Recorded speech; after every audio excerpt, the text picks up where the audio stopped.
You've felt it, haven't you? A change in the way he looks at you. Not with casual interest, but with the quiet reverence of a man who sees something eternal in your presence. And yet, something holds him back. A shadow behind his eyes, a hesitation in his steps. You know this isn't just a fleeting attraction. The angels are clear, what you've stirred in him isn't superficial. It's soul deep. He sees forever when he looks at you. But before he can walk that path, there's a door inside him that still needs to open. A memory. A fear. A part of himself he's never truly faced. The angels whisper, he prays in silence, asking God why he feels drawn to you. And why that closeness feels like both home and danger. You didn't ask for this mission. But your presence has awakened a transformation. Your compassion has illuminated corners of his heart long abandoned. He sees your light, but he's still learning how not to run from it. The truth? God placed you in his path to remind him that not all love comes with betrayal. That tenderness doesn't mean weakness. That he's allowed to feel, and be held in return. This isn't just about romance.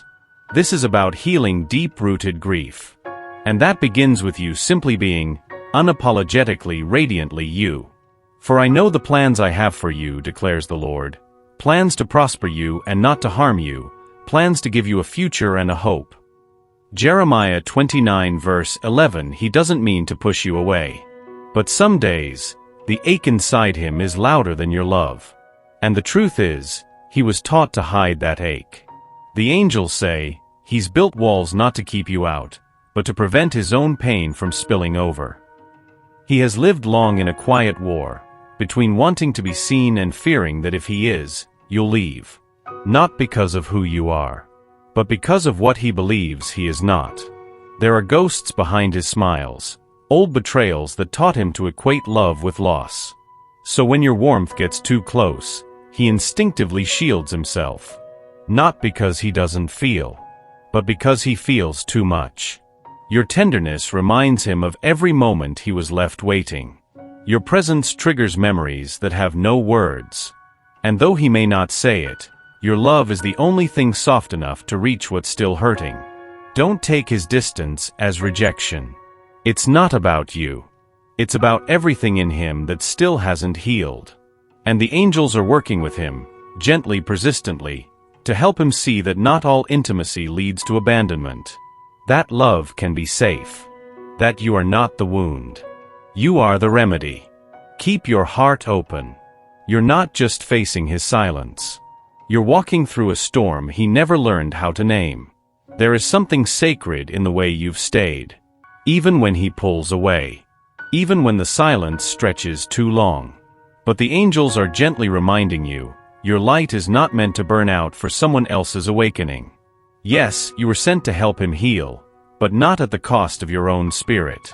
The angels say, she must learn that compassion doesn't mean self-erasure. Her heart matters too. You have a soul that gives deeply, and a heart that sees the best even in broken places. But you are not here to carry both your healing and his. You are here to hold your own essence first. You deserve rest. You deserve to be nourished, not only needed. Love cannot flourish where self-neglect lives. This chapter of your journey asks you to return to your own altar. Breathe life back into your own rituals. Let the water touch your skin again. Let silence be peace, not punishment. He will grow, but not faster because you abandoned yourself. Your wholeness is part of the medicine, not your exhaustion. So while you hold space for his becoming, don't forget, your own becoming is just as divine. The more you remember yourself, the more clearly he will remember what he's drawn to. Not a rescuer, not a healer, but a woman who chose herself and lit the way forward. He doesn't understand why being around you feels so intense. But the angels do. They say, she carries a mirror in her soul, and in her presence nothing can hide. It's not just your smile. It's not just your kindness. It's the way your presence confronts him with everything he's avoided. You don't demand the truth. You simply stand in it. And that kind of clarity, it shakes him. Because you reflect his hidden hunger to be known. You echo back the child inside him who still aches for someone to stay. When you laugh, it reminds him of joy he forgot he was allowed to feel. When you cry, it touches a tenderness he buried long ago. You are both comfort and challenge. And in your light, his shadows no longer feel safe. You stir questions he's never had the courage to ask. You open doors he never meant to unlock. And yet, there you are. Every time he tries to look away, he sees himself more clearly through you. This is why he gets quiet. Why he retreats. Why he acts like you're too much. Not because you are, but because you reflect back everything he still doesn't know how to love in himself. The angels are watching. And they know, you didn't come to fix him. You came to awaken what's already inside. So even when he turns away, know this, you've already been the catalyst. The reflection he cannot forget. He doesn't say it out loud. But something in him has shifted. The silence isn't so heavy anymore. And when he looks at you now, there's a softness, a question, a quiet reach. The angels whisper, he is beginning to remember who he is, through the way you see him. This awakening isn't loud. It comes in waves. In small moments that barely touch the surface, but move everything underneath. Like the way he lingers just a little longer in conversation.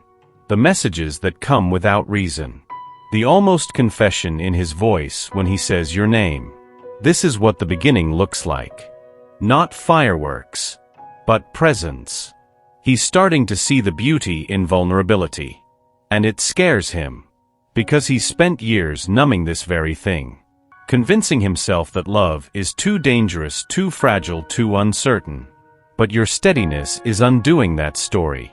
You didn't rush him. You didn't demand. You simply loved with your eyes open and your hands unclenched. And now, he's starting to feel the stirrings of a new possibility. Of something real. Of something holy. The angels say he still hesitates. But now, the hesitation isn't about running. It's about worthiness. About whether he's finally ready to receive what he once prayed for. And you, dear soul, are the answer to a question he's only just begun to ask. You've felt it, haven't you? The rhythm. The pull and the retreat. One day he's near, eyes soft, presence open. And then suddenly, he's gone. Quiet. Distant. Closed. The angels say, this cycle is not rejection. It is fear dressed in silence. He doesn't mean to hurt you. But he's still learning how to stay. How to be near what he desires without vanishing inside it. Every time he gets close, something inside whispers, it's too much. You'll lose yourself. So he leaves. Not because he wants to. But because the part of him that survived heartbreak hasn't yet learned to receive safety without suspicion. It's maddening, isn't it? To feel so deeply seen, and then suddenly invisible. But this is not punishment. It's process. The angels are working on him. Each cycle is a step, even when it feels like a setback. He's unlearning lifetimes of defense. And your energy, your steadiness, is becoming the proof that love doesn't have to leave when it gets real. You're not caught in a game. You're witnessing a soul at war with its own longing. Stay rooted. But stay rooted in you. Because one day, when he circles back again, it won't be to repeat the pattern. It'll be to end it. There are parts of him he's never shown anyone. Not because he didn't want to, but because no one ever stayed long enough to see them. But you did. And that changed everything. The angels whisper, her love didn't demand. It dissolved. The armor, the shame, the fear. Your love didn't shout. It didn't insist. It simply was. And in that silent presence, something ancient in him began to soften. You didn't know he noticed the way you waited. The way you didn't rush his words. The way you looked into his pain and didn't flinch. But he did. And in those small holy moments, he tasted a love that asked for nothing, and gave everything. This is how the healing began. Not through confrontation. Through permission. Through presence.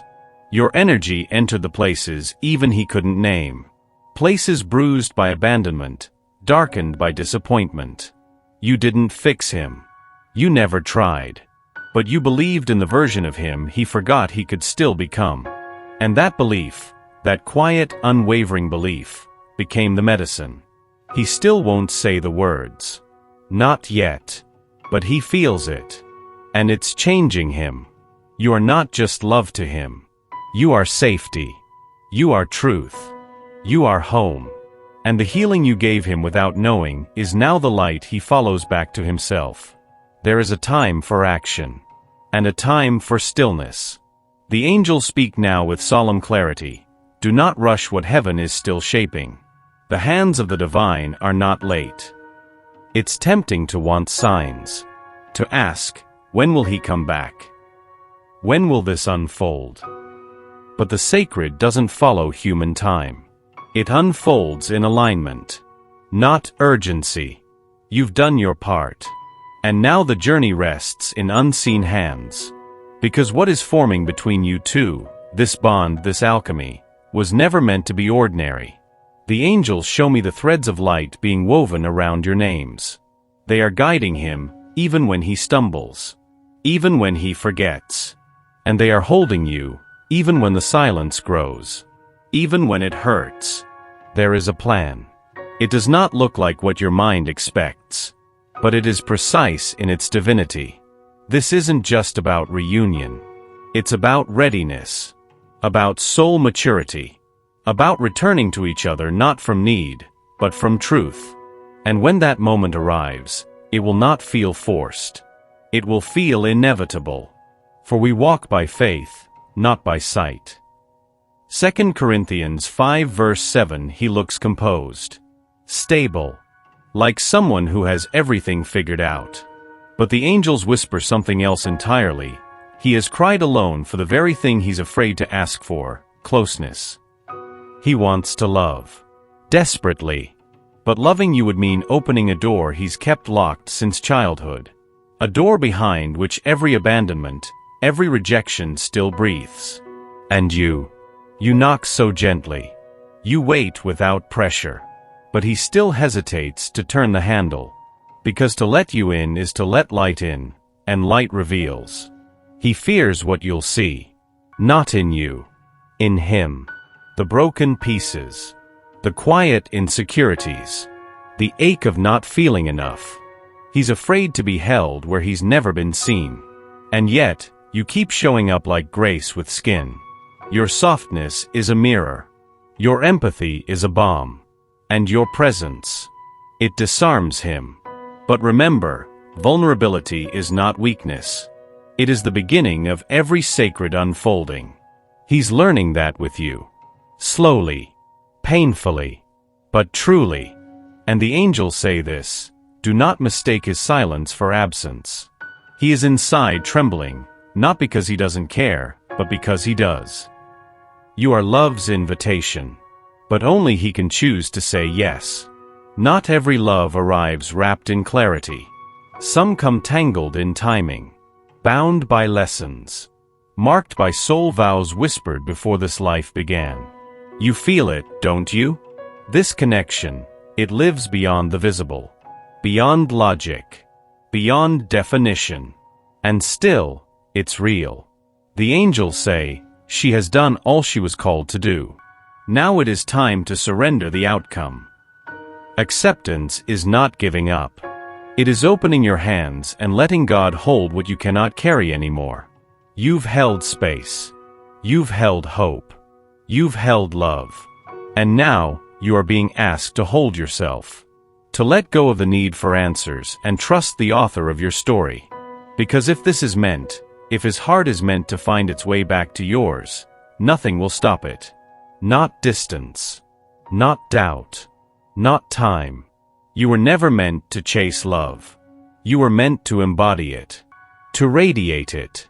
To become it. This connection may return in a new form, or it may dissolve into the lessons it came to give. But either way, you will be whole. Because the love you gave was never wasted. The Lord will fight for you, you need only to be still. Exodus 14 verse 14.